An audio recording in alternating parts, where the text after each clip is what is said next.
বন্ধুরা, তোমাদের ঘরেও কি অনেক পুরনো কুর্তি পরে রয়েছে? সেলাই খুলে গেছে, কালার ফেড হয়ে গেছে, ছিঁড়ে গেছে।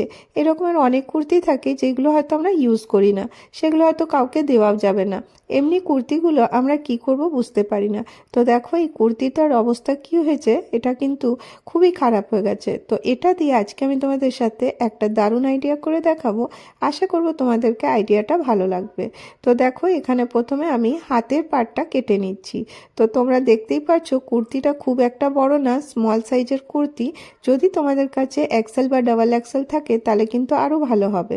তো প্রথমে কি করব, দেখো গলার পাটটা যেখান থেকে ছিল এখানে একটুখানি কাট ছিল, সেখান থেকে আমি এটাকে সোজা করে নিলাম। তো মেজারমেন্টটা তোমরা তোমাদের হিসেব মতন করতে পারো, কিন্তু আমি এখানে যেটা নিয়েছি সেটাই তোমাদেরকে শেয়ার করছি। আমি এখানে নিয়েছি, এখানে হয়েছে 14 ইঞ্চি বাই 14 ইঞ্চি। আর আমি চেষ্টা করলাম এই একটা কুর্তি দিয়েই তোমাদেরকে পুরোটা করে দেখাবো। এটাতে আমি অন্য কিছু অ্যাটাচ করব না, সেই জন্য একটা কুর্তিকেই অ্যাডজাস্ট করে আজকে আমি এটা তৈরি করছি। তো প্রথমে দেখো 14 বাই 14 আমি একটা এরকম ডবলভাবে কাট করব। তো দেখো নিচেও তো কাপড় আছে, যখন আমি এটাকে কাট করব নিচের কাপড়টাও কাট হয়ে যাবে। তো এখানে আমি ডবল কাপড় পেয়ে গেলাম।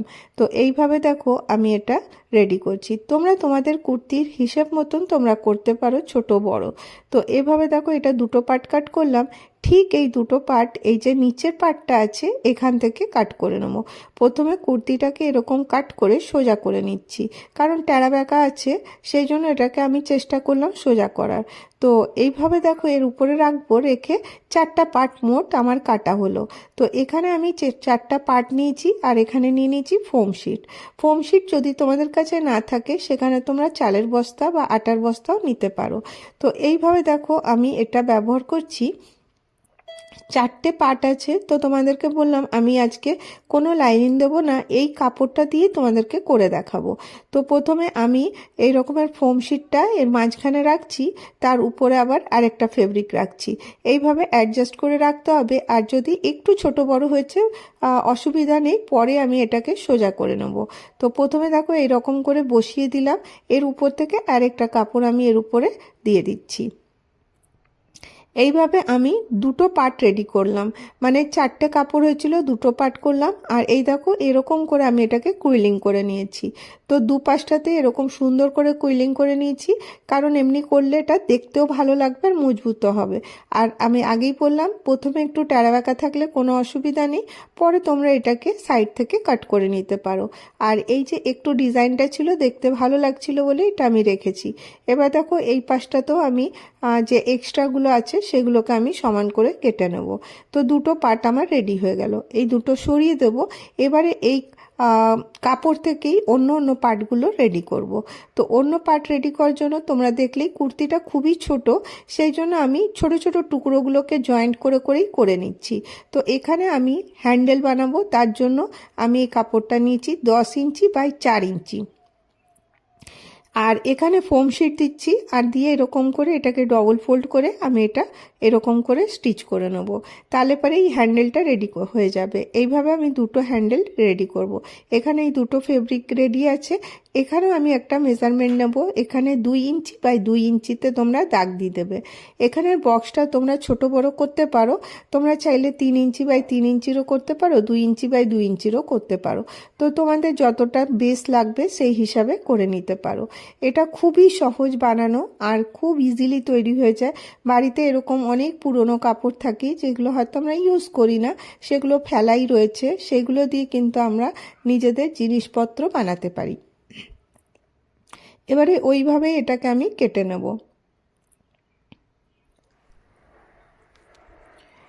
এবারে ঠিক ওই একই মেজারমেন্টে আরেকটা বক্স আমি এখানে কেটে নিচ্ছি। দুপাশে দুটো বক্স কাটা হয়ে গেল। আর আগেই বললাম তোমরা এই বক্সটা নিজেদের হিসাব মতন কাটতে পারো। এবারে দুটো সাইডকে সেলাই করে দেবো, আর নিচটা সেলাই করে নিতে হবে। তো প্রথমে দেখো এখানেই কাপড়ে একটা যে ছোট ছোট টুকরোগুলো ছিল সেগুলোকে ইউজ করে এই যে রাফ এজেসগুলো আছে সেগুলোকে তোমরা কভার করে নিতে পারো। তো এতে কি হবে, ফিনিশিংটা খুব সুন্দর হবে, যে সেলাইগুলো দেখা যাচ্ছে সেটা আর দেখা যাবে না।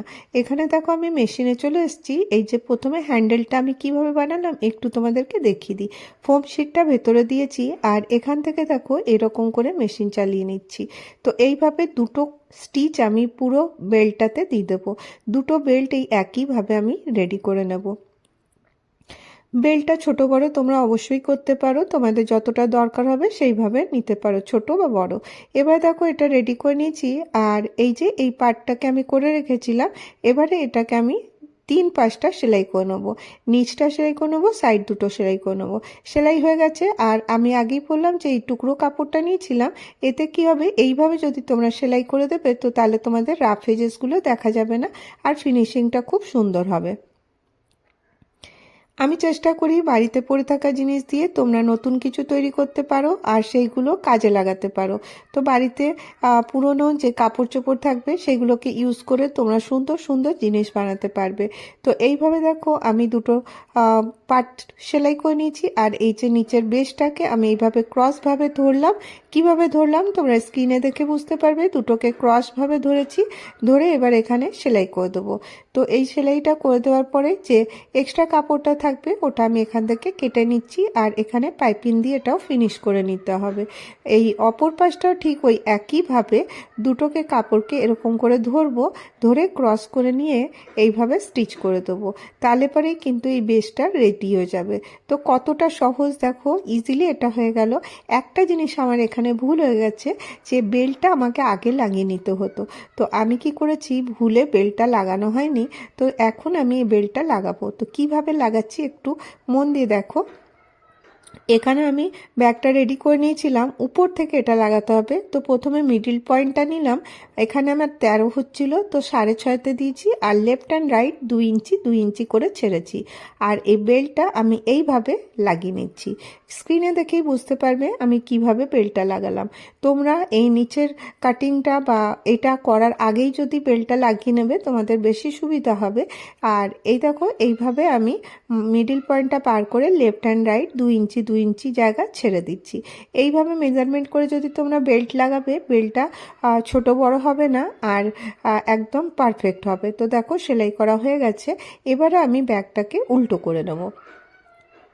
উল্টো করে বেল্টগুলোকেও ভেতরে ঢুকিয়ে দেব।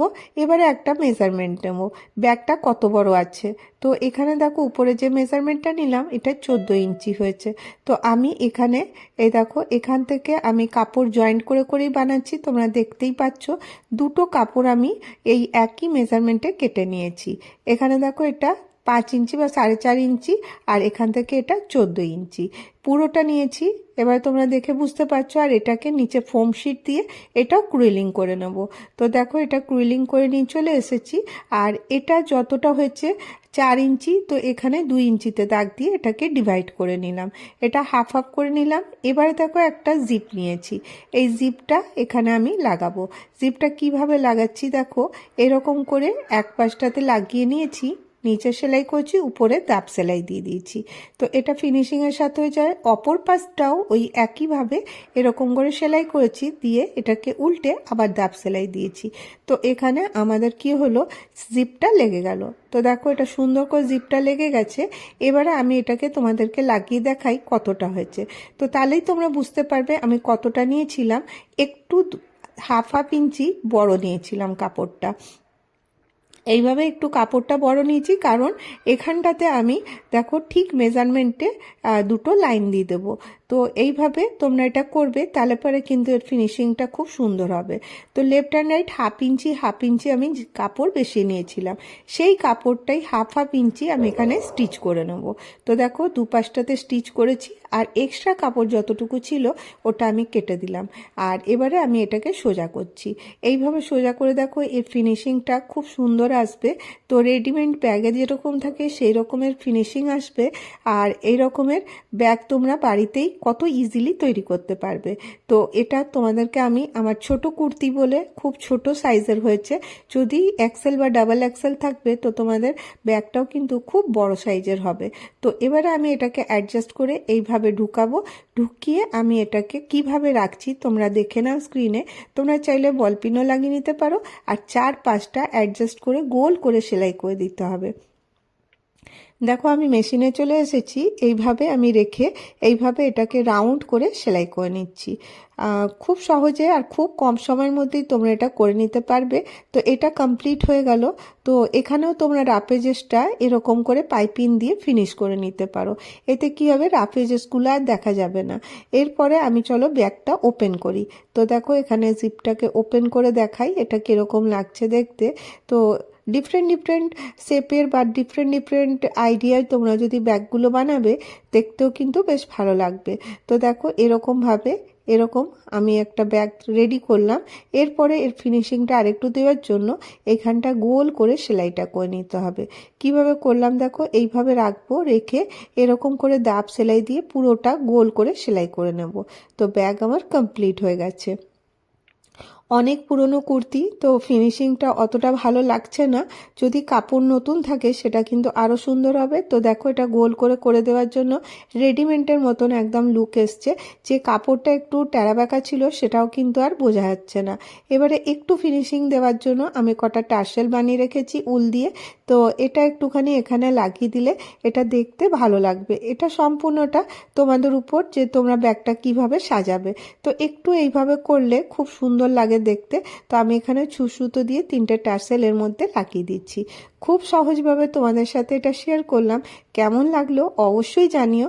যদি তোমাদেরকে আমার ভিডিও ভালো লাগে তাহলে অবশ্যই একটা করে লাইক করো, আর অনেক ভালো লাগলে চ্যানেলটাকে সাবস্ক্রাইব করতে ভুলো না। ফ্রেন্ড আর ফ্যামিলির সাথে অবশ্যই শেয়ার করো। আজকে আমি তোমাদের থেকে বিদায় নেব। আজকের ভিডিও এতটাই। আবার দেখা হবে নেক্সট ভিডিওতে। ভালো থেকো, সুস্থ থেকো। Bye bye.